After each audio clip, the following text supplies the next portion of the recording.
নানি বাগানে ঘুরতে গেল। তখন হঠাৎ নানির সামনে ছোট দুটি বিড়ালের বাচ্চা চলে আসে এবং তারা কাঁদতে থাকে। একটা বিড়াল বাংলাদেশের, আরেকটা ইন্ডিয়ার। নানি এত কিছু না ভেবে বিড়াল দুটোকে তার বাড়িতে নিয়ে আসে এবং তাদের খুব যত্ন নিতে থাকে। নানি তাদের জন্য একটা সুন্দর ঘরও তৈরি করে দেয়। এরপর থেকে বিড়াল দুটো নানির সাথে থাকতে শুরু করে। একদিন নানি তাদের কাছে এসে বলল, আজকে তোমাদের জন্য একটা দৌড়ের চ্যালেঞ্জ নিয়ে এসেছি। এটা তোমাদের দেশের সম্মান। যে ফার্স্ট হবে সেই পাবে এই ট্রফিটি।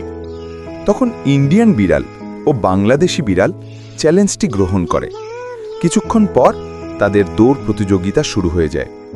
দুজনেই বেশ দ্রুত দৌড়াতে থাকে, কিন্তু আশ্চর্যজনকভাবে দুজনে একসাথে ফিনিশিং লাইন ক্রস করে।